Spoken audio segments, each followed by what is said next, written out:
Hello madam, അഭിനന്ദനങ്ങൾ. നിങ്ങൾക്കൊരു washing machine സമ്മാനമായി കിട്ടിയിട്ടുണ്ട്. ആണോ? ഏതാ കമ്പനി? സോൾപൂൾ കമ്പനി.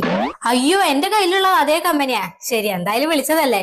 ഈ 2 സ്പൂൺ പൊടിക്ക് എത്ര ലിറ്റർ വെള്ളം ഒഴിക്കണയില്ലേ? മാഡം, ഞങ്ങൾ വാഷിംഗ് മെഷീന്റെ സർവീസ് സെന്ററിൽ നിന്നല്ല വിളിക്കണത്. ശരി, എന്നാ നിങ്ങൾക്ക് ഓവൻ അയച്ചുതരാം. അയ്യോ, എന്റെ ഭർത്താവിന് ചൂടുള്ള ഭക്ഷണം ഒന്നും ഇഷ്ടല്ല. പിന്നെ ഞാൻ എന്ത് ചെയ്യാൻ ഓവൻ കൊണ്ട്? അയ്യോ മാഡം, നിങ്ങൾക്ക് ഒരുപാട് സാധനങ്ങൾ കിട്ടിയിട്ടുണ്ട്. ഞാൻ ലിങ്ക് അയച്ചുതരാം. നിങ്ങൾക്ക് വേണ്ടത് ഏതാണെന്ന് സെലക്ട് ചെയ്തോ. മെസ്സഞ്ചർ ആയി അയച്ചോ.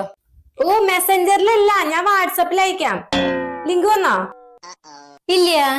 അതെന്താ? എന്റെ വാട്സപ്പ് വർക്കാവില്ല. എന്നാ ഞാൻ മെയിലിൽ അയക്കാം. മെയിൽ ID പറ.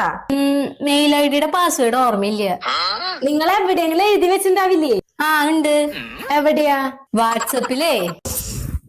മാഡം, അപ്പൊ നിങ്ങൾക്ക് ലിങ്ക് കിട്ടണമെങ്കിൽ എങ്ങനെയാ അയക്കുക? SMS അയച്ചോ. SMS നെ പറ്റിയൊക്കെ അറിയോ?